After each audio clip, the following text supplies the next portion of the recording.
8ஆம் வசனம்.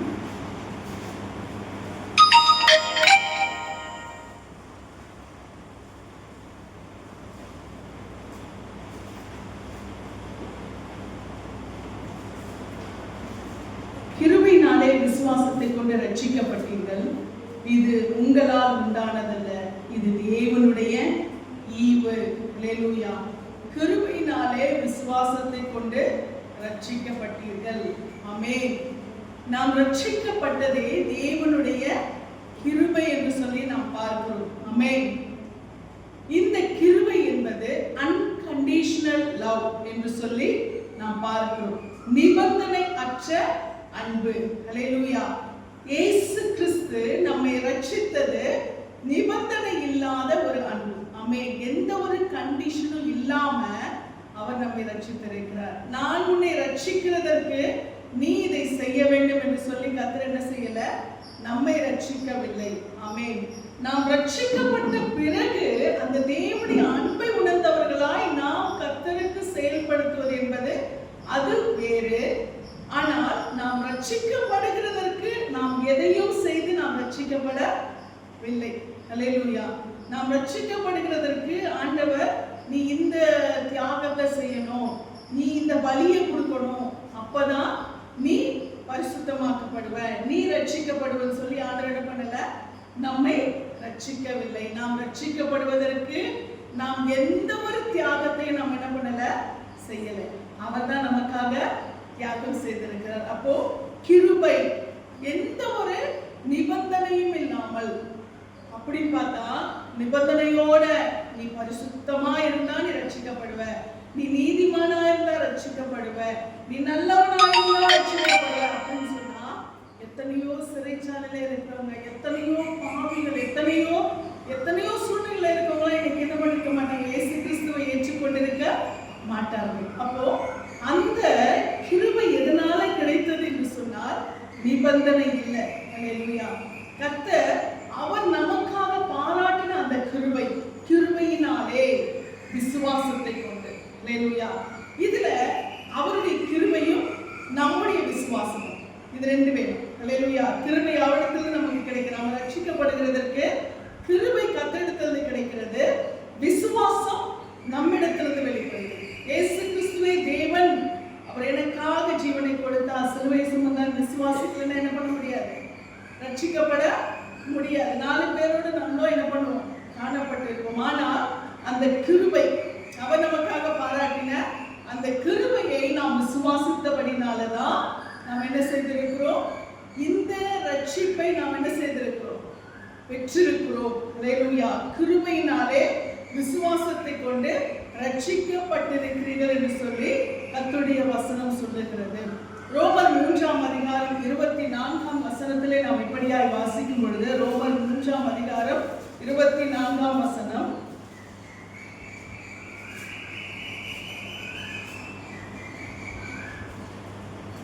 இலவசமாய் அவருடைய கிருபையினாலே கிறிஸ்து இயேசுவில் உள்ள மீட்பை கொண்டு நீதிமான்கள் ஆக்கப்படுகிறார்கள். அல்லேலூயா. இலவசமாய் அவருடைய கிருபையினாலே கிறிஸ்து இயேசுவில் உள்ள மீட்பை கொண்டு நீதிமான்கள் ஆக்கப்படுகிறார்கள்.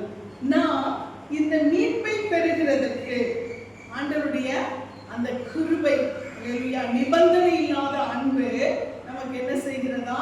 அது நமக்கு இலவசமாய் வெளிப்படுகிறது. இன்னைக்கு மனுஷங்க பார்த்தீங்கன்னா தங்கள் பாவத்துக்கு பரிகாரம் தேடுகிறதற்கு எங்கெங்கோ ஓடுகிறார்கள், தேடுகிறார்கள், கொட்டி கொடுக்கிறாங்க. தங்களுடைய பாவத்துக்கு என்ன செய்கிற பரிகாரம், நம்ம இதை செஞ்சாதான், நம்ம இவ்வளவு கொடுத்தாதான் நம்ம என்ன செய்ய முடியும்? பாவத்திலிருந்து விடுதலை பெற முடியும், அதுக்குன்னு பரிகாரம் பெற்றுக்கொள்ள முடியும் என்று சொல்லி ஜனங்கள் என்ன செய்கிறார்கள்? தம்முடைய பிரயாசத்தின் பலனை அவங்க என்ன பண்றாங்க? அந்த மீட்புக்கு, அந்த ரட்சிப்பு அப்படியாவது எனக்கு என்னது பாவ நிவர்த்தி கிடைக்கும், பாவ நிவர்த்தி கிடைக்கிறதுக்கு அவங்க செய்கிறது என்ன? ஒரு கிரயம், ஒரு விலையை கொடுக்கிறாங்க. எதையாவது செஞ்சு என் பாவம் தொலையணும், என் பாவம் என்னை விட்டு போகணும் சொல்லி எதையாவது நான் கொடுத்தா என் பாவம் என்னை விட்டு போகும் என்று சொல்லி மனிதர்கள் நினைக்கிறார்கள். ஆனால் எதை கொடுத்தாலும் என்ன பண்ணாது? பாவத்துக்கு பரிகாரம் தேட முடியாது. அல்லேலூயா. அந்த பாவத்துக்கு பரிகாரம்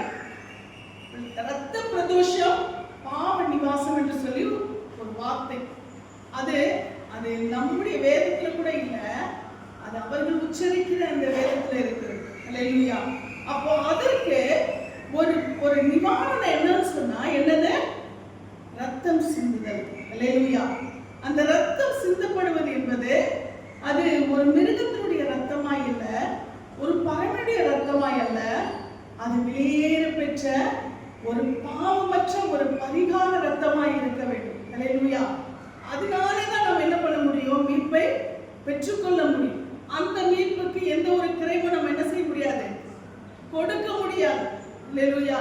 என்ன நீங்க ரட்சிக்கிறதுக்கு நான் இதை பண்றேன் அப்படின்னு சொல்லி என்ன பண்ண முடியாது, நம்ம கிரையும் கொடுக்க முடியாது. ஒண்ணே ஒண்ணு தான், விசுவாசிக்க வேண்டும். இயேசு கிறிஸ்து அவர் எனக்காக வந்தார், எனக்காக மரித்தார், எனக்காக ஜீவனை கொடுத்தார். இதுதான் இந்த விசுவாசம் என்ன செய்கிறது சொன்னால் மனிதர்களுக்கு பாவத்தின் மீட்பை கொடுக்கிறது. இதற்கான பரிகாரம் என்பது என்னது? நம்முடைய விசுவாசம். ஆமென். அவர் எந்த ஒரு இது இன்னொன்னு பாத்தீங்கன்னா இது ஒரு தெரிந்தெடுப்பு. இது என்னது? நமக்கான ஒரு தெரிந்தெடுப்பாய் இது காணப்படுகிறது. பிதா முன்குறித்தவருடைய ஒருவரும் ரட்சிக்கப்பட முடியாது. ஆமென். இந்த தெரிந்தெடுப்பை கர்த்தர் நமக்காக வைத்திருக்கிறபடினாலே நாம் இந்த ரட்சிப்பை நாம் என்ன செய்கிறோம்? கிருபையினாலே நாம் பெற்றுக்கொள்கிறோம் சொல்லி நாம் பார்க்கிறோம். அப்ப இந்த கிருபையினாலே ஒரு ரட்சிப்பு வரும் என்று சொன்னால் அந்த இடத்திலே கிரியை என்ன பண்ண முடியாது, வேலைக்கு ஆகாது.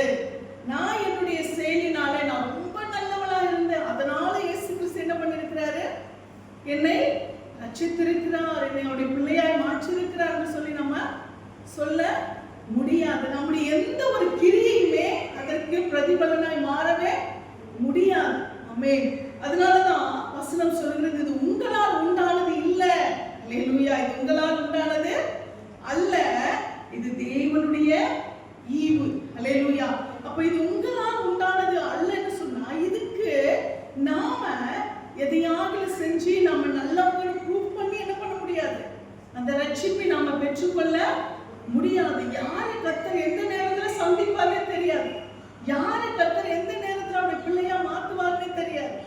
நேற்று வரைக்கும் கையே குடிக்காம இருப்பான், இன்னைக்கு கையில பைபிள் இருக்கு, ஆண்டவர் மகிமைப்படுத்துவார். அதுதான் அவருடைய ஈவு, அதுதான் அவருடைய கிருபை. அல்லேலூயா. இது நம்மால் உண்டானது இல்ல, இது அவருடைய ஈவு, அவருடைய அன்பு, அவருடைய தெரிந்தெடுப்பாக இருக்கிறது. அப்போ இது தேவனுடைய ஈவு என்று சொல்லும்போது ஈவுக்கு நாம் சொல்லுகிற இன்னொரு வார்த்தை என்ன தெரியுமா? தானம். என்ன சொல்றாங்க இன்னொரு ரொம்ப லோவா சொல்லணும்னு எனக்கு பிச்சை. ஆமென். இந்த ரட்சிப்பு என்பது அவர் நமக்கு கொடுத்த ஒரு பிச்சை போல. அல்லேலூயா. அந்த கிருபை, அந்த நமக்கு அந்த ஈவு கிடைக்குதுன்னா அது என்னது? பெரிய பாக்கியம் இல்லையா? அப்ப இது உங்களால் உண்டானதல்ல, இது தேவனுடைய ஈவு. இதுக்கு நாம ஒண்ணுமே பண்ண முடியாது, ரட்சிக்கப்படுறதுக்கு நாம ஒண்ணுமே பண்ண முடியாது. அவரா தெரிஞ்சுக்கிட்டாதான் உண்டு, அவரா முன்குறித்திருந்தால்தான் உண்டு. அப்ப நாம இந்த ரட்சிப்பை பெற்றுக் கொண்டிருக்கிறோம் என்று சொன்னால் நாம் அவ்வளவு முன்குறிக்கப்பட்ட ஜனங்கள். ஆமென். அவ்வளவு பாக்கியம் பெற்ற ஜனங்கள். நமக்கு இந்த ரட்சிப்பை கர்த்தர் என்ன செய்திருக்கிறார், கொடுத்திருக்கிறார். அவருடைய பிள்ளைகளாய் நம்மை தெரிந்தெடுக்கிற இந்த பாக்கியத்தை நாம் பெற்றிருக்கிறோம் என்று சொன்னால் அது நமக்கு அவர் கொடுத்த ஈவா இருக்கிறது. நம்ம ரோமன் 4ஆம் அதிகாரத்திலே 4ஆம் வசனத்திலே இப்படியாய் வாசிக்கும் பொழுது, ரோமன் 4ஆம் அதிகாரம் 4ஆம் வசனம்,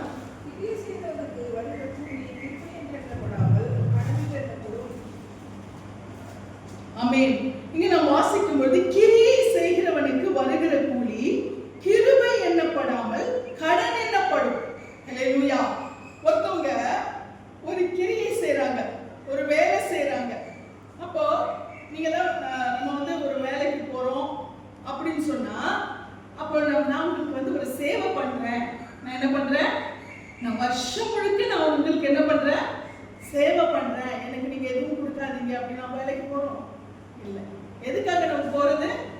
நமக்கு அந்த வேலையை செஞ்சா, நமக்கு இந்த ஒரு கிரியை செஞ்சா நமக்கு அதுக்கு என்ன உண்டு, பலன் உண்டு. நாம ஒரு பிரயாசத்தை படுறோம்னா நமக்கு அதுக்கு அவங்க என்ன பண்ணணும், ஒரு வேலை செய்யும் போது அதுக்கு அவங்க என்ன பண்ணணும், அந்த வேலைக்கான பலனை நமக்கு கொடுக்கணும் இல்லையா?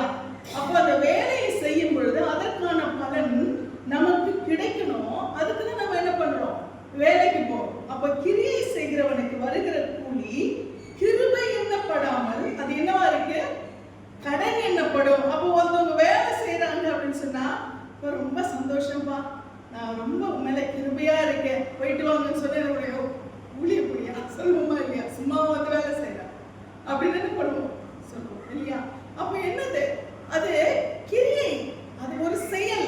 அந்த செயலுக்கு அவங்க என்ன பண்ணணும்? நமக்கு நிச்சயமா அதுக்கான பலனை நமக்கு கொடுத்துதான் ஆகணும். அந்த கிரியைக்கு நம்ம செய்கிற வேலைக்கு அவங்க கண்டிப்பா நமக்கு பலன் கொடுக்கணும். அப்போ கிரியை செய்கிறவனுக்கு வருகிற கூலி அது கிருபை இல்லையா?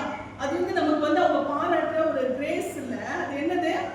அது வந்து அந்த செயலுக்கான ஒரு கடன். அவங்க என்ன பண்ணிருக்காங்க? நாம செஞ்ச வேலைக்கு அவர்கள் என்ன செய்திருக்கிறார்கள்?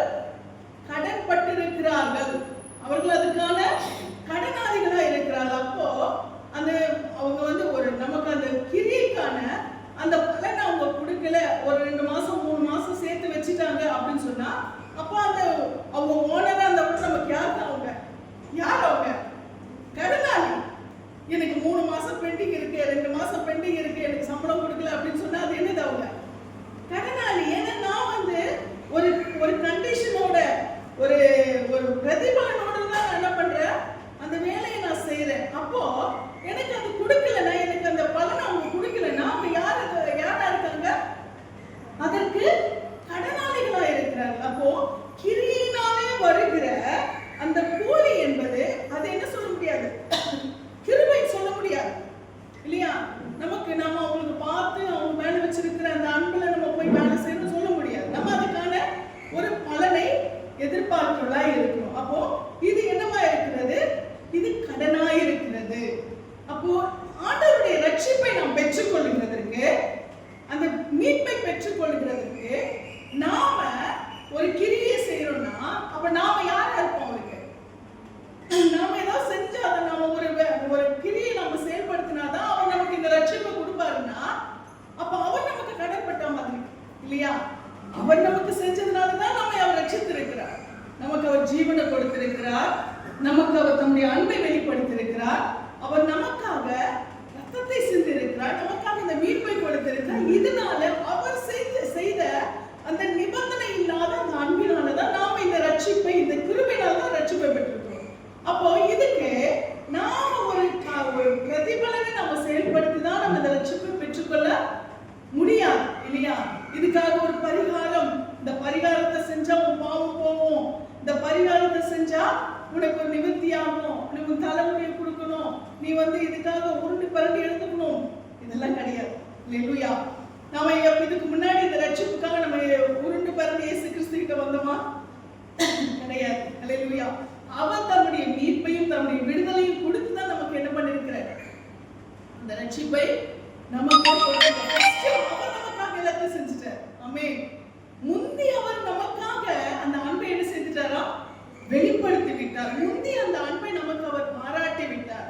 முந்தி அவர் அந்த அன்பை நமக்கு வெளிப்படுத்தினபடினாலதான் நாம் இந்த ரட்சிப்பை என்ன செய்திருக்கிறோம்? நாம் பெற்றிருக்கிறோம். அல்லேலூயா. அப்ப அந்த அன்புக்கு அவர் கடன் படல, நாம கடன் பட்டிருக்கோம். ஆமென். அப்ப இந்த கிரியை அவர் நமக்காக செய்தது, நாம் செய்ததுனால இந்த ரட்சிப்பை நாம் என்ன செய்யல? பெற்றுக்கொள்ளவில்லை. அப்ப இங்கே நாம் பார்க்கும் பொழுது அப்படி கிரியை செய்து ஒரு பலனை பெற்றுக்கொண்டு அதுக்கு பேர் தான் என்னது? கடனா இருக்கிறது சொல்லி நாம் பார்க்கிறோம். இங்க ரோமர்ல 5ஆம் அதிகாரம் 15ஆம் வசனத்திலே நாம் இப்படியாய் வாசிக்கிறோம். ரோமர் 5:15.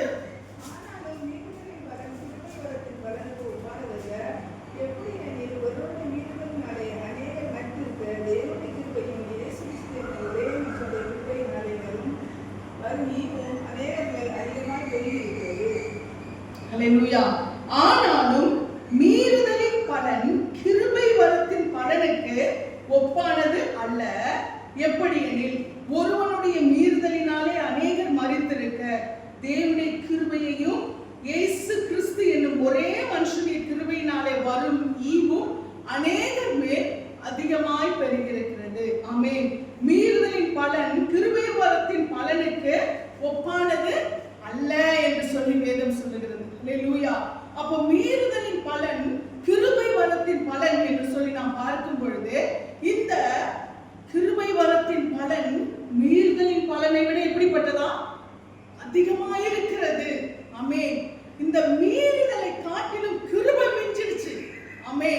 கிருபை மேலானதா இருக்கிறபடினாலதான் நம்முடைய எல்லா விதமான காரியங்களையும் இந்த கிருபை என்ன செய்கிறது? மறைத்து விட்டது. ஆமென். நம்முடைய எல்லா விதமான வாழ்க்கையின் முந்தின சூழ்நிலைகள் எல்லாவற்றையும் இந்த கிருபை என்ன செய்து விட்டது? அது மூடி மறைச்சிருச்சு. ஆமென். அப்ப இந்த மீறுதலை காட்டிலும் அவர் நம்மேல் வைத்த கிருபை பெரியது. ஆமென். அப்ப இந்த கிருபை நம்மேல் பெரிதா இருக்கிறபடினாலதான் எந்த ஒரு மனுஷனையும், அல்லேலூயா, எந்த மனுஷனையும் ரட்சிக்கிறதற்கு அவருடைய கிருபை அவ்வளவு மேலானதா இருக்கிறது. ஆமென். எந்த மனுஷனா இருந்தாலும் சரி, யாரா இருந்தாலும் சரி, அப்படிப்பட்ட தேவனுடைய ஜனத்தை கொன்று குவித்த சவுல கூட ஆண்டவர் என்ன பண்ணாரு? பவுலாய் மாற்றி 14 நிருபங்களை எழுத செய்து கிறிஸ்து எனக்கு ஜீவன், சாவு எனக்கு ஆதாயம் என்று சொல்ல வைத்தது அந்த கிருபை. அல்லேலூயா. அப்ப இந்த கிருபை என்ன செய்கிறது? எவ்வளவாய் மேலானதாய் காணப்படுகிறது சொல்லி நாம் பார்க்க முடிகிறது. அப்போ இந்த கிருபை மீறுதலின் பலன் கிருபை வரத்தின் பலனுக்கு ஒப்பானதல்ல. எப்படி எனில், ஒருவனுடைய மீறுதலினாலே அநேகர் மரித்திருக்க தேவனுடைய கிருபையும் இயேசு கிறிஸ்துவின் ஒரே மனுஷனுடைய கிருபையினாலே வரும் ஈவும் அநேகர் மேல் அதிகமாய் பெறுகிறது. ஒருவனுடைய மீறுதல் யாரது? ஆதாம். அல்லேலூயா. முந்தின மனுஷனா இருக்கிற ஆதாம், அந்த ஒருவனுடைய மீறுதலினாலே அநேகருக்கு என்ன செய்தது? மரணம் என்ற ஒரு காரியம், மரணம் என்ற ஒரு காரியம் ஆண்டு கொண்டது. அன்று சொன்ன மரணம் இல்லாத வாழ்க்கையை தான் கர்த்தர் என்ன செய்தார்? மனிதனை படைக்கும் பொழுது. ஆனால் இந்த ஒரு மனிதனுடைய மீறுதல், ஒரு மனிதன் ஒரு மனுஷி, இவர்களுடைய மீறுதல் என்ன செய்தது என்று சொன்னால் அவர்களுக்கு எதை கொடுத்தது? அவர்களுக்கு மாத்திரமல்ல, ஒட்டுமொத்த மனுஷ வர்க்கத்துக்குமே என்ன செய்தது? மரணத்தை கொடுத்தது. இந்த மரணம் என்பது இது இந்த பூமியிலே மரிக்கிற மரணம் மாத்திரமல்ல, நித்திய காலமாய் நரகத்திலே மரிக்கக்கூடிய, நரகத்திலே செல்லக்கூடிய அந்த முடிவில்லாத ஒரு மரணத்தை ஒருவனுடைய மீறுதல். அல்லேலூயா. அந்த ஒருவனுடைய மீறுதல் ஒட்டுமொத்த மனுஷருக்கு என்ன செய்கிறது? இந்த மரணத்தை கொடுக்கிறது சொன்னால் தேவனுடைய கிருபையும் இயேசு கிறிஸ்து என்னும் ஒரே மனுஷனுடைய கிருபையினாலே, அல்லேலூயா, தேவன் நம்மேல் பாராட்டின அந்த கிருபை என்ன செய்கிறது? அது இயேசு கிறிஸ்துவின் மூலமா, இயேசு கிறிஸ்து என்ற ஒரே மனுஷன். ஆமென். அவர் மனுஷனாய் வந்து அந்த ஒருவருடைய கிருபை நமக்கு என்ன செய்திருக்கிறதா? இந்த ஈவை, கிருபையினாலே வரும் ஈவும் அநேகர் மேல் அதிகமா என்ன செய்கிறது? பெருகி இருக்கிறது. அல்லேலூயா. அந்த கிருபை தான் நம்ம எல்லாருக்கும் என்ன செய்திருக்கிறது? இந்த கிருபையை, இந்த ரட்சிப்பை, இந்த மீட்பை நமக்கு கொடுத்திருக்கிறது. ஆமென். அப்ப இந்த கிருபையை நாம் பெற்றிருக்கிறோம் என்று சொன்னால் அந்த ஒரே மனுஷனாய் வெளிப்பட்ட ஆண்டவராகிய இயேசு கிறிஸ்துவின் ரட்சிப்பு. அல்லேலூயா. அவர் நமக்கு பாராட்டின கிருபை. அப்போ ஒரு மனுஷனுடைய மீறுதல் ஒட்டுமொத்த மனுஷர்களுக்கும் மரணத்தை கொடுக்குமானால், ஒரு மனுஷகுமாரனுடைய அவருடைய அந்த கிருபை நமக்கு என்ன செய்கிறது? ஒட்டுமொத்தமாய் ஆத்தும ரட்சிப்பை கொடுக்கிறதா இருக்கிறது என்று சொல்லி நான் பார்க்கிறோம். அதுவும் நமக்கு என்னவா? ஈவு. ஆமென். என்ன சொல்லி வசனம்? அதுவும் நமக்கு கொடுக்கப்பட்ட ஒரு ஈவு என்று சொல்லி நாம் பார்க்கிறோம். ரோமர் 6:23 நாம் இப்படியாய் வாசிக்கும் பொழுது, ரோமர் 6:23 நாம் வாசிக்கிறோம்.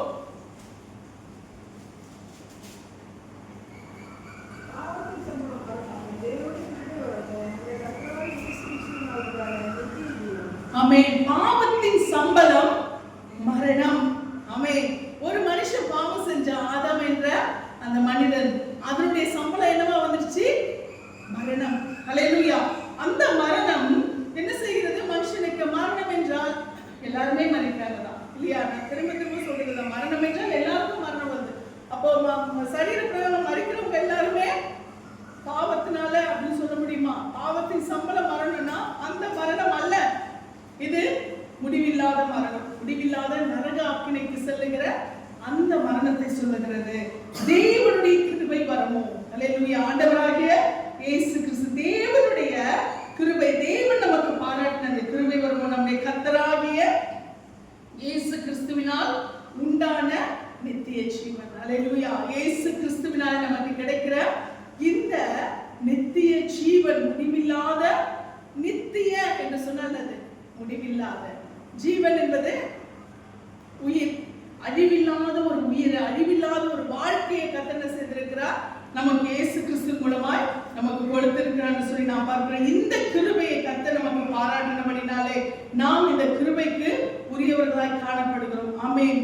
6ஆம் அதிகாரத்துல ரோமர் 11ஆம் அதிகாரத்துல 6ஆம் வசனத்தை வாசிக்கிறோம். ரோமர் 11:6.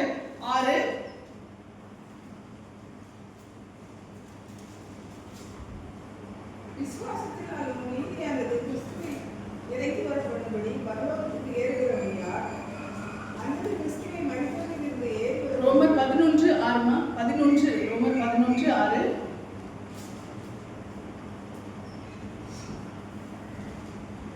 ரோமர் 11:6. அது கிருபையினாலே உண்டாயிருந்ததால் கிருபையினாலே உண்டாயிராது. அப்படி என்னவென்றால் கிருபையானது கிருபை அல்லவோ, அன்றியும் அது கிரியைகளினாலே உண்டாயிருந்தால் அது கிருபையாயிராது. அப்படி என்னவென்றால் கிரியையானது கிரியை அல்லவோ. யாருக்காவது புரியுதா? இந்த வசனம் யாருக்காவது புரியுதா? அதுக்குதான் ஆவியானவர் நமக்கு தேவை. அது கிருபையினாலே உண்டாயிருந்தால் கிரியைகளினாலே உண்டாயிராது. ஹல்லேலூயா. கிருபையினாலே நம்ம ரட்சிப்பை பெற்றிருந்தா கிரியை அங்கு வேலை செய்ய முடியாது. ஹல்லேலூயா. நம் கிருபையினாலே இந்த ரட்சிப்பை பெற்றிருக்கிறோம் என்று சொன்னா, நம்ம சொன்னோம் இல்லையா, கிரியை செஞ்சா அதுக்கு என்ன உண்டு? கூலி உண்டு. இப்ப நான் இதை செஞ்சா எனக்கு இந்த கூலி எனக்கு வேண்டும், அப்படிதான் என்னது? கிரியை செய்கிறது. ஆனால் நமக்கு ரட்சிப்பு பாராட்டின ஆண்டவருடைய கிருபை என்பது நமக்கு கிரியையினாலே வருகிறது அல்ல. அதனாலதான் அது கிருபையினாலே உண்டாயிருந்தால் கிரியைகளினாலே உண்டாயிராது. கிருபையினாலே உனக்கு கிடைக்குதுன்னா அது செயலால உண்டாகிறது அல்ல. அல்லேலூயா. நான் உனக்கு ஒரு gift கொடுக்கிறேன் அப்படின்னு சொன்னா, நான் உனக்கு ஒரு gift, இந்தாமா ஒரு gift வச்சுக்கோ அப்படின்னு சொல்லி கொடுக்குறேன் அப்படின்னு சொன்னா, இந்த gift இது கிரியையினால வர்றது, இது எதனால வர்றது? கிருபையினாலே. அல்லேலூயா. ஒரு அன்பினாலே. அப்போ ஒரு giftக்கு என்ன இல்ல? விலை, அதுக்கு கிரயம் கிடையாது. இதை செய்யறதுக்கு நான் உனக்கு இந்த gift கொடுக்கிறேன்றது கிரயம் கிடையாது. அப்போ அது என்னது? கிருபையினாலே உண்டாகிறது. அப்போ கிருபையினாலே உண்டாகிறதுக்கு கிரியை அங்க என்ன பண்ணாது? எதையாவது செஞ்சாதான் இதை செய்வேன்றது கிருபை அல்ல. அல்லேலூயா. அப்போ கிருபையினாலே உண்டாயிருந்தால் கிரியைகளினாலே உண்டாயிராது. எங்க கிருபை இருக்கும் அங்க கிரியை செயல்பட முடியாது. அதே போல அப்படி அல்லவென்றால் கிருபையானது கிரியை அல்லவே. அப்படின்னா கிருபையானது கிரியை அல்லவே. அப்படின்னா கிருபையினாலே ஒரு காரியம் நடக்கிறது என்றால் அது கிரியையினாலே நடக்கிறது இல்ல. அல்லேலூயா. கிருபையினாலே ஒரு காரியம் நடக்கிறது என்று சொன்னால் அது கிரியையினாலே கிடைக்கிறது அல்ல. நான் இந்த தியாகத்தை செஞ்சதுனால எனக்கு இயேசு கிறிஸ்து என்னை தேடி வந்து என்னை ரட்சித்தார் என்று சொல்ல முடியாது. ஆமென். அது கிருபையினாலே உண்டானது. அன்றியும் அது கிரியைகளினாலே உண்டாயிருந்தால் அது கிருபையாய் இராது. ஆமென். நான் இதை செஞ்சிருக்கேன், நான் இந்த கிரியை செயல்படுத்தி இருக்கேன், அதனால இயேசு கிறிஸ்து எனக்கு இந்த ரட்சிப்பு கொடுத்திருக்காருன்னா அது என்ன? கிருபையாய் இருக்காது. நான் ஒரு காரியத்தை செய்யறதுனாலதான் எனக்கு இந்த காரியத்தை இயேசு கிறிஸ்து எனக்கு செஞ்சிருக்கிறாரு. நான் முந்தி நான் என்ன பண்ணிருக்கிறேன்? என்னுடைய பாட்டை, என்னுடைய முப்பாட்டை, எங்க அப்பா ஏதோ பண்ணிருக்கிறாருப்பா, எங்க அப்பா பண்ண புண்ணியம் தான் நான் ரட்சிக்கப்பட்டிருக்கேன் அப்படின்னு சொல்ல முடியுமா? அப்படி தோண்டி பார்த்தா எத்தனையோ கொள்ளு பாட்டு, முப்பாட்டு, அப்பா, அவங்களுடைய தகப்பனெல்லாம் இன்னும் இவங்களை காட்டில இப்படி இருந்திருப்பாங்க, மோசமானவங்களா இருந்திருப்பாங்க. அப்ப அவங்க புண்ணியம் தான் இயேசு கிறிஸ்து என்ன பண்ணாரு? என்ன ரட்சித்தார் அப்படின்னு சொல்ல முடியுமா? சொல்ல முடியாது. இயேசு கிறிஸ்து வந்து உங்க அப்பா நல்லவரா, நான் உன்னை என்ன பண்ண போறேன்? ரட்சிக்க போகிறேன்னு சொல்லியிருக்கிறாரா? கிடையாது. நீ நல்ல குடும்பமாமா, ஒரு பொண்ணு எடுக்கிறதுக்கு என்ன பண்ணலாம்? நல்ல குடும்பம். ஒரு பையனை எடுக்கிறதுக்கு என்ன பண்ணலாம்? நல்ல குடும்பமான்னு பார்ப்பாங்க. ரட்சிப்புக்கு ஆண்டவர் என்ன பண்றது இல்ல, அதை பார்க்கிறதே கிடையாது. அல்லேலூயா. அப்போ இந்த ரட்சிப்பு என்பதை ஆண்டவர் நம்முடைய குடும்பம், நம்முடைய பரம்பரை, நம்முடைய குடும்பத்துடைய பேக்ரவுண்டு, நம்முடைய பிதாக்கள் முற்பிதாக்கள் இவங்க நல்லவங்களா கெட்டவங்களா இதை பார்த்து ஆண்டவர் என்ன பண்ணல, நம்மை தேடி வரவில்லை. அல்லேலூயா. அப்ப நாம் பாவிகளா இருக்க கிறிஸ்து நம்மேல் அன்பு கூர்ந்ததுனால அவர் தேவன் நம்மே வைத்த அன்பு என்ன பண்ணுச்சா, வெளிப்பட்டதா. அல்லேலூயா. அப்ப நம்முடைய பேக்ரவுண்டோ, நம்முடைய செல்வாக்கோ, நம்முடைய பரம்பரையோ இதை பார்த்து ஆண்டவர் என்ன பண்ணல, நம்மை ரட்சிக்கவில்லை. அப்ப இங்க வசனம் என்ன சொல்லுகிறது என்று சொன்னால், நாம கிருபை, அதாவது கிருபையானது செயல்படுமானால் அங்க என்ன செய்யாது, கிரியை செயல்பட முடியாது. கிரியை செயல்படுமானால் அங்க கிருபை செயல்பட முடியாது. அல்லேலூயா. அப்போ இது ரெண்டுத்துக்கும் என்ன இல்லை, சம்பந்தம் கிடையாது. அல்லேலூயா. அப்ப கிருபையும் கிரியையும் என்ன செய்ய முடியாது, செயல்படுறதுனால அந்த ரட்சிப்பு என்பது உண்டாகாது. இங்கே நாம் பார்க்கும் பொழுது கிருபையானது கிரியை அல்லவே, கிரியையானது கிருபையும் அல்லவே என்று சொல்லி நாம் பார்க்கிறோம். அன்றியும் அது கிரியையினாலே உண்டாயிருந்தால் அது கிருபையால் இராது. அப்படி அல்லவென்றால் கிரியையானது கிரியை அல்லவே. ஆமென். இது அப்ப மாதிரி இருக்கா? இப்ப ஓரளவுக்கு உங்களுக்கு என்ன பண்ணிருக்கோம், ஓரளவுக்குள்ள புரிஞ்சிருக்கோம்னு நான் நினைக்கிறேன். கிருபையினால கிரியை உண்டாகாது, கிரியினால கிருபை உண்டாகாது. இதுதான் பவுல் அவருடைய ஸ்டைல், அவர் நாலேஜ்ல, அவர் ரொம்ப படிச்சவர் இல்லையா, அதனால அதை என்ன பண்ணிருக்காரு, சுத்தி சுத்தி சுத்தி என்ன பண்ணிருக்காரு, நம்மளுக்கு கொடுத்திருக்காரு. இப்ப இங்க பார்க்கும்போது அப்படி அல்லவென்றால் கிரியையானது கிரியை அல்லவே. அப்போ நம்முடைய கிரியையினால இந்த கிரியை நமக்கு என்ன செய்யல, உண்டாகவில்லை. ஆமென். அவருடைய கிருபையினாலே நமக்கு இந்த கிருபை உண்டாகி இருக்கிறது என்பதை கர்த்தர் இந்த வேளையிலும் கூட நமக்கு தெளிவாய் சொல்லிக் கொண்டிருக்கிறார். ஆமென். அதனால ஒரு மனுஷன் வந்து என்னாலதான் நீ ரட்சிக்கப்பட்ட போயா, உன்னால ஒண்ணும் இல்லை, என் ஆண்டவர் எனக்கு செஞ்ச அந்த மீட்பு, என் ஆண்டவர் எனக்கு கொடுத்த அந்த ரட்சிப்பு, ஆண்டவர் என்ன முன்குறிச்சாரு. அப்ப அவருடைய மீட்பினால, அவருடைய ரட்சிப்பினால நான் உனக்காக ஜெபம் பண்ண, அதனால நீ ரட்சிக்கப்பட்ட கிடையாது, என் ஆண்டவர் முன்குறிச்சாரு. ஜெபிக்கலாம், நல்லது. ஒருவர் ரட்சிக்கப்படுகிறதற்கு ஜெபிப்பது நம்மை விழுந்த கடமை. ஆனால் இந்த ஜெபத்திற்கு தூண்டுகோலாய் இருப்பது என்னது, அவருடைய தெரிந்தெடுப்பு. ஆமென். அவருடைய மீட்பு, அவருடைய முன்குறிப்பு தான். அதனால ஒருவர் ரட்சிக்கப்படுகிறதற்கு யாருமே என்ன பண்ண முடியாது, காலத்தை தூக்கிக்க முடியாது. என்னாலதான் நீ ரட்சிக்கப்பட்ட, என்னாலதான் யாரு கிடையாது. அவர் ஏற்கனவே என்ன பண்ணிட்டாரு, முன்குறிச்சிட்டார். அல்லேலூயா. ஏற்கனவே அவர் தெரிந்து கொண்டார்.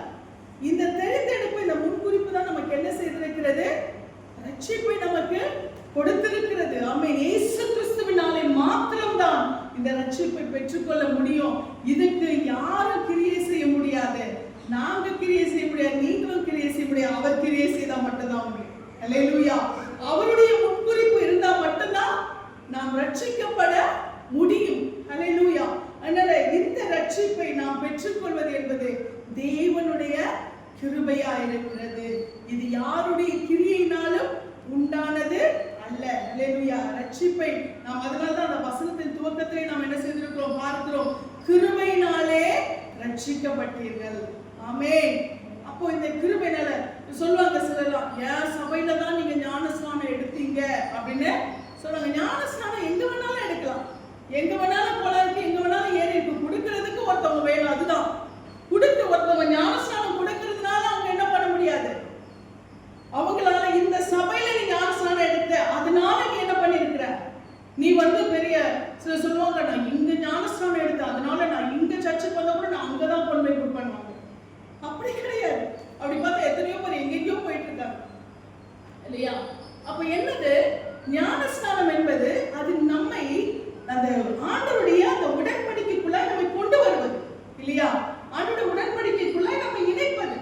அப்ப அதற்கு நம்ம முழுகிறதுக்கு நமக்கு ஒரு தண்ணீர் தேவை, அதுக்கு கொடுக்கிறதுக்கு ஒரு ஊழியக்காரன் தேவை. இதுதானே தவிர நம்ம வந்து இங்க இருந்தா ஞானஸ்நானம், அங்க இருந்தா ஞானஸ்நானம் அல்ல என்பதில்லை. முழுகி ஞானஸ்நானம்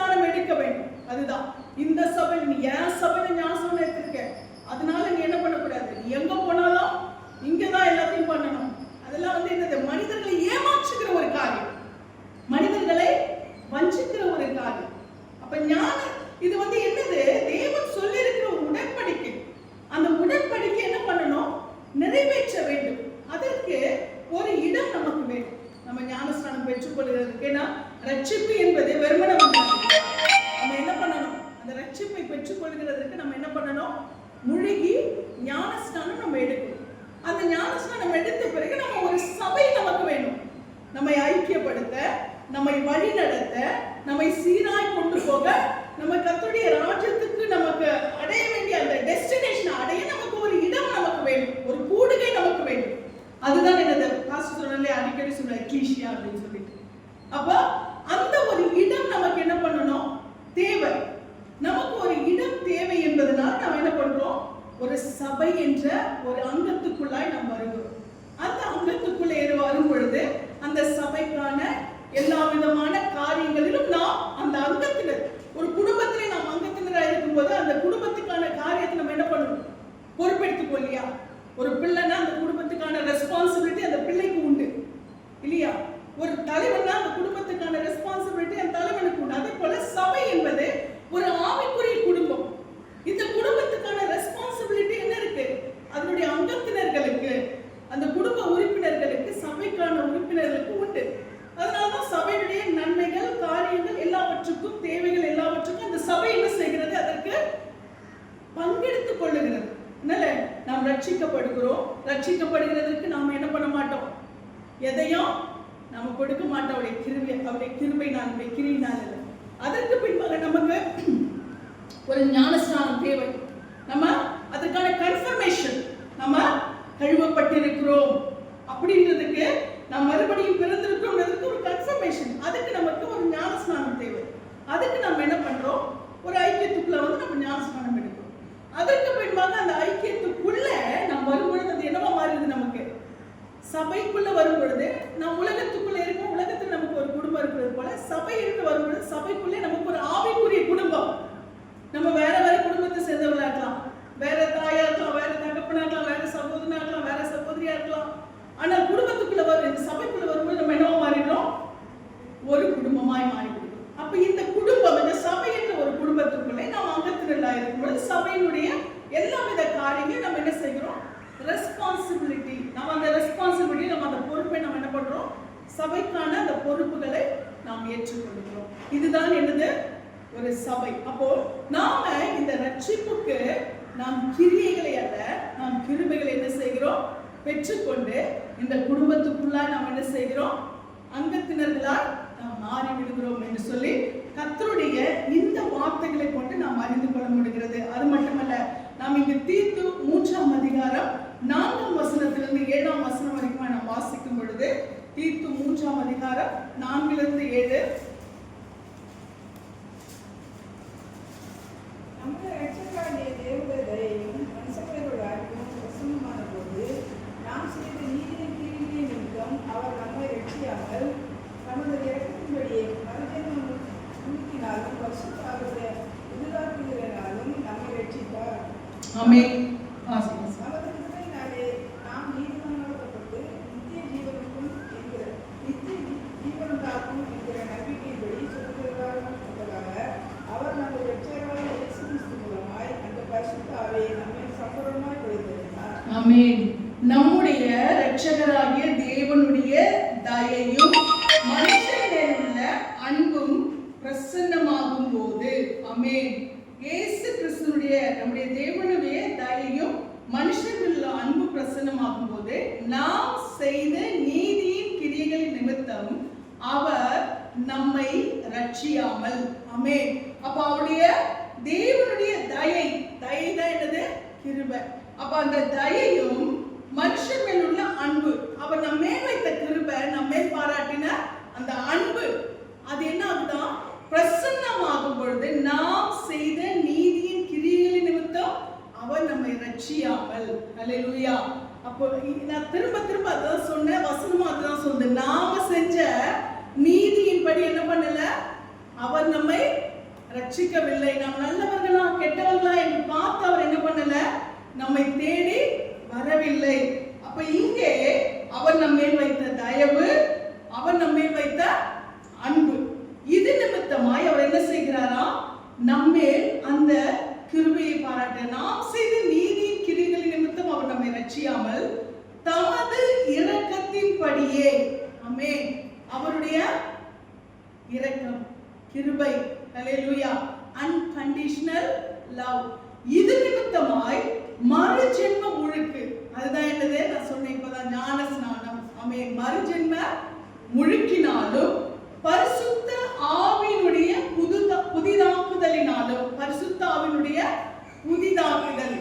இங்க நீங்க பாத்தீங்கன்னா நாம ரட்சிக்கப்படுகிறதற்கு, ரட்சிக்கப்பட்ட பிறகு நமக்குள்ள யார் தேவை? யார் தேவை? பரிசுத்த ஆவியானவர் நமக்கு தேவை. ஏன் சொல்லுங்க? நம்மளை கைட் பண்ணணும், நம்மளை கைட் பண்ணணும். இது நான் திரும்ப திரும்ப இதுதான் நான் சொல்லிட்டு இருக்கேன். எத்தனை பேருக்கு இதனுடைய தெளிவான ஒரு காரியம், எத்தனை விசுவாசிகளுக்கு இது தெரியும் தெரியல. நாம ரட்சிக்கப்பட்டதும் இங்க வசனம் சொல்லுது, நம்ம யார் என்ன பண்றோமா, மறுஜென்ம முழுக்கை நாம் பெற்றுக்கொள்கிறோம். அதாவது ஞான ஸ்நானத்தை நம்ம என்ன பண்றோம்? பெற்றுக்கொள்கிறோம். இந்த மறுஜென்ம முழுக்கை நாம் ரட்சிப்பை பெற்றுக்கொண்டு மறுஜென்ம முழுக்கை நாம் பெற்றுக்கொள்ளும் பொழுது நமக்கு யார் வருகிறார் என்று சொன்னால் பரிசுத்த ஆவியினுடைய புதிதாக்குதல். ஆமென், பரிசுத்த ஆவியினுடைய புதிதாக்குதல். அப்ப பரிசுத்த ஆவியானவர் என்ன பண்றாரா? நமக்குள்ளே பிரவேசிக்கிறார். நம்மை அறியாமலே என்ன பண்றாரு? அவர் நமக்குள்ளே வந்து விடுகிறார். ஆமென், நம்ம எல்லாருக்குள்ளே அவர் இருக்கிறார். நம்ம எல்லாருக்குள்ளேயுமே பரிசுத்த ஆவியானவர் இருக்கிறார். அப்ப இந்த பரிசுத்த ஆவியானவர் நமக்குள்ளே ரட்சிக்கப்பட்டதோ, நம்ம ஞானஸ்நானம் பெற்றாலும் பெறதுக்கு முன்னாடி உண்மையான ரட்சிப்பு நமக்குள்ள வந்துச்சுன்னா நமக்குள்ள யார் வந்துட்டா? பரிசுத்த ஆவியானவர் வந்துட்டார். அப்ப இந்த பரிசுத்த ஆவியானவர் நாம் பெற்றுக்கொள்கிறோம், நாம் ஞானஸ்நானம் பெற்றுக்கொள்கிறோம். அப்போ இந்த பரிசுத்த ஆவியானவர் நமக்குள்ளே வரும் பொழுது அவர் என்ன செய்கிறார்? புதிதாக்குகிறார். நம்ம என்ன செய்கிறாரா? நம்மை புதிதாக்குகிறார். அதனாலதான் நாம் முந்தின நாட்களிலே இந்த மனிதர்கள் நாம இருக்கிறது இல்லை, இல்லையா? முந்தின காரியங்கள் நமக்குள்ள மாற்றம் வந்திருக்குதா? யாருக்குன்னா தெரியுதா? எனக்குள்ள சேஞ்சஸ் இருக்கு அப்படின்றவங்க சுவாமின்னு சொல்லுங்க. ஹல்லேலூயா, எனக்குள்ளே மாற்றம் இருக்கிறது என்று சொல்லுகிறோம் இல்லையா? அப்ப இது என்னதுனால? நம்மளாலியா? நம்மளாலியா? கிடையாது. நாமளா நினைச்சா நம்மளை மாத்திக்க முடியாது. நமக்குள்ளே ஒரு மாற்றம் ஏன் வருகிறது சொன்னால் நமக்குள்ளே இருக்கிற யாரு? பரிசுத்த ஆவியானவர். ஹல்லேலூயா. அப்ப இந்த பரிசுத்த ஆவியானவர் என்ன பண்றாரு? நமக்குள்ளே வந்து நம்மை அவர் கைட் பண்றாரு. நமக்கு என்ன பண்றாரு? ஒரு கைடன்ஸ் கொடுக்கிறாரு. நீ இப்படி பேசு, இப்படி நடந்துக்கோ, இப்படி போ, இப்படி வா அப்படின்னு சொல்லிட்டு என்ன பண்றாரு? அவர் நமக்குள்ள இருந்து என்ன பண்றாரா? அவர் நம்மை கைட் பண்றாரு. அப்போ இந்த ரட்சிப்பை பெற்றுக்கொள்வது, அதனாலதான் ஒரு வித்தியாசம் ஒரு மனுஷனுடைய ரட்சிப்புக்கு முன், ரட்சிப்புக்கு பின், அதான் கிறிஸ்துவுக்கு முன் கிறிஸ்துவுக்கு பின் பிறகாக, அதுதான் நம்முடைய வாழ்க்கையில என்ன பண்ணுது?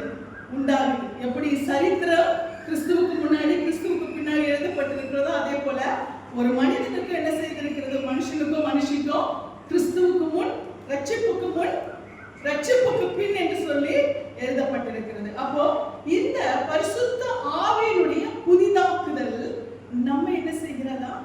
அவருக்குள்ளாய் ரட்சித்து நடத்துகிறது. ஆமென். அப்ப இதை நாம் என்ன செய்யணும்? நாம் பெற்றுக்கொள்கிறவர்களா இருக்கிறோம். அப்போ சிலர் சொல்லும் பொழுது நீ பரிசுத்த ஆவியை பெற்றியா அப்படின்னு சொல்லும்போது, ஆமா பரிசுத்த ஆவியை பெற்றிருக்கிறேன், நான் ரட்சிக்கப்பட்டிருக்கேன். யார் இருக்கா? யார் இருக்கா? நம்ம சொல்லலாம், தைரியமா சொல்லலாம், நான் ரட்சிக்கப்பட்டதுனால எனக்குள்ள யார் இருக்கிறா? பரிசுத்த ஆவி இருக்கிறார். அவர் என்னை வழிநடத்துகிறார். அதனாலதான் அவர் என்ன பண்றாரு? நான் இப்படி இருக்கணும், இப்படி செய்யணும், அவருக்குள்ள இப்படி வாழணும்னு சொல்லி என்னை அவர் நடத்துகிறார். அப்போ அதாவது குதிச்சு எழுந்து அந்நிய பாஷை பேசி ஆவியில நிரம்பினாதான் பரிசுத்த ஆவி உள்ள இருக்கிறான்னு அர்த்தம். இதை நாம இன்னும் அதிகமாய் அவருக்குள்ள நெருங்க அதிகமாய் ஜெபிக்க அவருக்குள்ள இன்னும் அதிகமான ஐக்கியத்தை வச்சுக்கும் போது இது என்ன செய்கிறது? இது வெடித்து வெளிப்படுகிறது. ஆமென்.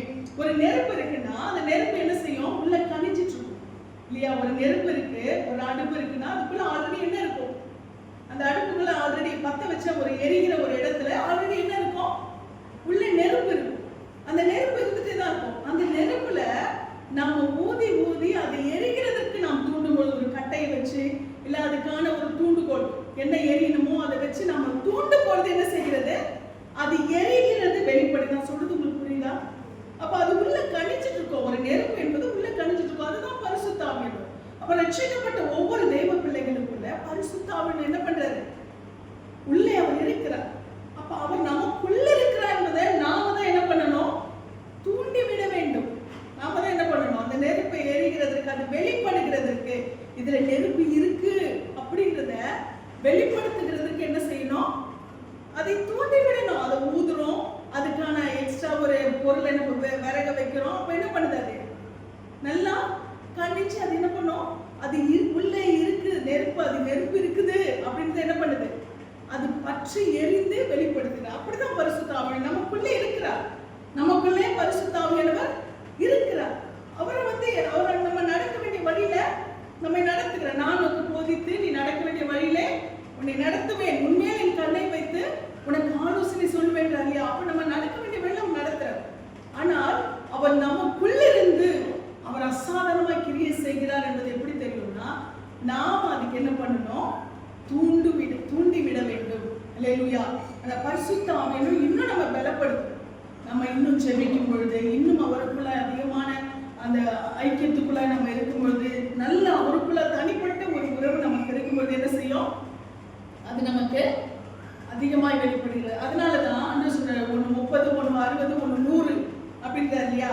அப்ப 30 என்று சொல்லும் பொழுது அது ஒரு ரட்சிப்பு, பரிசுத்த ஆவியானவர் உள்ள இருந்து கிரியை செய்யுது. ஆனால் 100 மடங்கு என்று சொல்லும் பொழுது அது பலன் கொடுக்கிறது. 100 மடங்கு என்பது அது தேவனுடைய ராஜ்யத்துக்கு செயல்படுகிறதா இருக்கு. அப்ப இதெல்லாம் நம்ம கையில தான் இருக்கு. ஆனால் ஆல்ரெடி நம்ம கிட்ட யார் இருக்கா? பரிசுத்த ஆவியானவர். பரிசுத்த ஆவியானவர் எனக்குள்ள அப்படியே உள்ளவே கழிஞ்சிட்டு இருக்கணும்னு நினைச்சாலும் அது நம்ம கையில தான் இருக்கு. அவர் வெளிப்படணும், பற்றி எரிந்து எனக்குள்ளே பரிசுத்த ஆவிய அபிஷேகம் எல்லாரும் காணும்படியா இருக்கிறது என்பதை வெளிப்படுத்துறது யார்கிட்ட தான் இருக்கு? நம்ம கிட்ட தான் இருக்கு. அப்ப இந்த பரிசுத்த ஆவியானவர் நமக்குள்ளால் ஆல்ரெடி அவர் என்ன பண்றாரு? இருக்கிறார். தமது கிருபையினாலே நாம் நீதிமான்கள் ஆக்கப்பட்டு நித்திய ஜீவன் உண்டாகும் என்கிற நம்பிக்கையின்படி சுதந்திரராகத்தக்கதாக. அல்லேலூயா. அவருடைய கிருபையினாலே நாம் என்னவா இருக்கிறோம்? நீதிமான்கள் ஆக்கப்பட்டு நித்திய ஜீவன் உண்டாகும் என்கிற நம்பிக்கையின்படி சுதந்திரராகத்தக்கதாக. அப்ப நாம் அவருடைய கிருபையினாலே நீதிமான்கள் ஆக்கப்பட்டு விட்டோம். ஆமென். சொல்லுமா? நான் அவருடைய கிருபையினாலே நீதிமானாக்கப்பட்டிருக்கிறேன். ஆமென். அவருடைய கிருபையினாலே நீதிமான்களாக்கப்பட்டு நித்திய ஜீவன் உண்டாகும் என்கிற நம்பிக்கையின்படி. ஆமென். நித்திய ஜீவன் யாரெல்லாம் பெற்றுக் கொள்கிறோமோ அவர்கள் எல்லாம் என்னவா இருக்கிறோம்? சுதந்திரராய் இருக்கிறோம். அந்த பரலோக ராஜ்யத்தை சுதந்திரிக்கிறவர்களாய் நாம் காணப்படுகிறோம். சுதந்திரராகத்தக்கதாக அவர் நமது இரட்சகராகிய இயேசு கிறிஸ்து மூலமாய் அந்த பரிசுத்த ஆவியை நம்மேல் சம்பூரணமாய் பொழிந்தள்ளினார். ஆமென். அவர் நமது இரட்சகராகிய இயேசு கிறிஸ்து மூலமாய். அதனாலதான் இயேசு கிறிஸ்து சொன்னாரு, நான் போயிட்டு யாரை அனுப்புறேன்? பரிசுத்த ஆவியாகிய அந்த தேற்றவாளனை உங்களுக்கு அனுப்புறேன். அவர் உங்களை என்ன பண்ணுவார்? சகல சத்தியத்திற்குள்ளும் நடத்துவார். அவர் கற்றுக் கொடுப்பார், கண்டித்து உணர்த்துவார். யார் சொன்னது? இயேசு கிறிஸ்து சொன்னார். நான் போய் அவர் என்ன பண்றேன்? உங்களுக்கு அனுப்புறேன். அப்போ அந்த சுதந்திரத்தை அடைகிறதுக்கு இயேசு கிறிஸ்து மூலமாய் நாம் அந்த பரிசுத்த ஆவி என்ன பண்ணிருக்கிறோம்? சம்பூரணமாய் அவர் நமக்கு என்ன பண்ணிருக்கார்? அந்த பரிசுத்த ஆவியை நமக்கு எப்படி பொழிந்திருக்கிறாரா? சம்பூரணமாய். ஹல்லேலூயா. அளவில்லாமல் அவர் நமக்கு அளவில்லாமல் அதை கொடுத்திருக்கிறார். அதனாலதான் சொல்றேன், அதை அப்படியே உள்ளவே கனிய வைக்கணும். அது உள்ளவே இருக்கிறது, உள்ளே வச்சிருக்கிறது நம்ம கையில தான் இருக்கு. அது வெளிப்படுகிற பரிசுத்த ஆவியை பற்றி எரியும்படியா வெளிப்படுத்துகிறதும் நம்ம கையில தான் இருக்கு. ஆனா சம்பூர்ணமா கொடுத்தது அவர் கொடுத்ததுதான். அதை எப்படியா வெளிப்படுத்த வேண்டும் என்பது யார் கையில இருக்கு? நம்ம கையில தான் இருக்கு. ஹல்லேலூயா. அப்ப அந்த பரிசுத்த ஆவியை அனல் மூட்டுகிறதோ இல்ல அவர் அப்படியே அந்த அனலை உள்ளே வச்சுக்கிறதோ நம்ம கையில தான் இருக்கு. அப்ப இந்த பரிசுத்த ஆவியின் பலனை நம்ம எல்லாரும் பெற்றிருக்கிறோம். இதை வெளிப்படுத்துகிறது நம்முடைய கரத்துல தான் இருக்கு. நாம் முதலாவது ரட்சிக்கப்படுகிறது யாருடைய கிருபையா இருக்கிறது? தேவனுடைய கிருபையா இருக்கிறது. கிருபையினாலே நாம் என்ன பண்ணிருக்கிறோம்? ரட்சிக்கப்பட்டிருக்கிறோம். அல்லேலூயா. கிருபையினாலே நாம் ரட்சிக்கப்பட்டிருக்கிறோம். இந்த கிருபையை, இந்த ரட்சிப்பை நாம் பெற்றுக் கொள்ளுகிறதற்கு நாம் என்ன பண்ணல? நம்ம எதையுமே நம்ம எந்த ஒரு பிரத்யட்ச நம்ம பிராயச்சித்தமும் நம்ம என்ன பண்ணல? அதற்கு செய்யல. ஹல்லேலூயா. அப்ப கிருபையினாலே விசுவாசத்தை கொண்டு நம்ம என்ன பண்ணிருக்கிறோம்? ரட்சிக்கப்பட்டிருக்கிறோம். இது நம்மால் உண்டானதல்ல. இது யாருடைய ஈவு? தேவனுடைய ஈவு. ஹல்லேலூயா. ஆண்டவர் ஆபிரகாமை தெரிந்து கொண்டார் என்று சொன்னார். ஆபிரகாம் ஆண்டவரை தேடி போகல. ஆண்டவர் ஆபிரகாம் என்ன பண்றாரு? தேடி வந்தார். எங்கோ ஒரு கல்தைய தேசத்துல இருந்த ஒரு மனுஷனை கர்த்தர் என்ன பண்றாரு? அவர் தமக்கென்று அவர் தெரிந்து கொள்ளுகிறார். அவருக்கு ஒரு தேடுதல் எப்படி உண்டான சொன்னா, எனக்கு ஒரு தேவன் வேண்டும் என்று சொல்லி அவர் வாஞ்சிக்கிறார். அதை அறிந்து கர்த்தர் என்ன பண்றாரு? அவரை ஆண்டவர் தெரிந்தெடுக்கிறார். அதன் மூலமாய் ஆண்டவர் அந்த சந்ததிகளை ஆசீர்வதிக்கிறார். இன்றைக்கு இயேசு கிறிஸ்து மூலமாய் ஆவிக்குரிய இஸ்ரவேலராய் ஆண்டவர் நம்மை என்ன செய்திருக்கிறார்? அவர் தெரிந்தெடுத்திருக்கிறார். ஆமென். எந்த மனுஷன் ரட்சிக்கப்படுகிறது?